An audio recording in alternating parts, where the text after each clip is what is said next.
que tem impulsionado o aumento dramático na prevalência da doença inflamatória intestinal, doença de Crohn, em sociedades que são rapidamente ocidentalizadas, uma doença praticamente desconhecida há apenas um século. O que realmente mudou em nosso ambiente interno e externo que levou ao surgimento desta doença horrível? Bem, o Japão sofreu um dos aumentos mais dramáticos, e de todos os componentes dietéticos desta mudança, a proteína animal parece ser o fator mais forte, um aumento exponencial de pacientes recentemente diagnosticados de Crohn e ingestão diária de proteína animal. Considerando que quanto mais proteína vegetal, menor foi o número de casos de Crohn, que é consistente com os dados que mostram que uma dieta mais baseada em vegetais pode ser bem sucedida tanto na prevenção da doença de Crohn como no tratamento da doença de Crohn.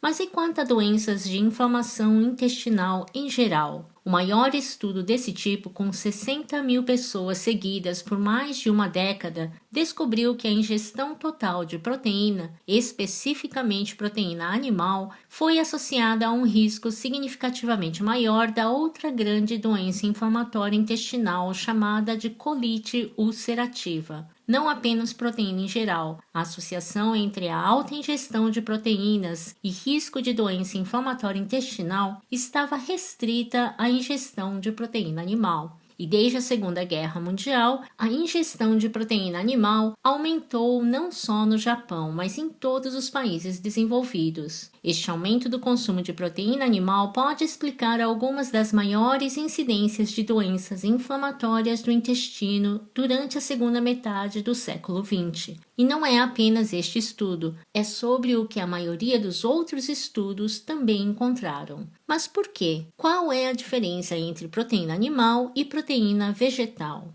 Bem, as proteínas animais tendem a ter mais enxofre, contendo aminoácidos como metionina, que as bactérias do nosso intestino podem transformar no gás tóxico com cheiro de ovo podre, sulfeto de hidrogênio. Evidências emergentes sugerem que os compostos de enxofre podem desempenhar um papel no desenvolvimento de colite ulcerativa, esta doença inflamatória intestinal crônica do cólon e do reto, caracterizada por diarreia com sangue. A primeira sugestão quanto à importância da nossa flora intestinal em geral foi na década de 1970, quando a análise das fezes mostrou que o seu volume era composto principalmente por bactérias e não por material não digerido. A maior parte das nossas fezes, em peso, são bactérias puras. Estamos expulsando trilhões de bactérias por dia. Elas simplesmente continuam se multiplicando e multiplicando. E elas fazem coisas maravilhosas para nós, como criar o composto protetor butirato a partir das fibras que comemos. Mas depende do que nós as alimentamos. As bactérias também podem elaborar produtos tóxicos a partir de resíduos alimentares, tais como sulfeto de hidrogênio, em resposta a uma dieta rica em carne. O sulfeto de hidrogênio é um veneno celular derivado de bactérias que tem sido implicada em colite ulcerativa. Nós sempre assumimos que a geração de sulfetos no cólon é guiado por componentes dietéticos, tais como aminoácidos contendo enxofre, mas não tínhamos certeza, até este estudo. Eles fizeram as pessoas comerem 5 dietas diferentes, cada um com um aumento de conteúdo de carne, de vegetarianos até a 1 bife por dia. E quanto mais carne, mais sulfeto. 10 vezes mais carne significava 10 vezes mais sulfeto.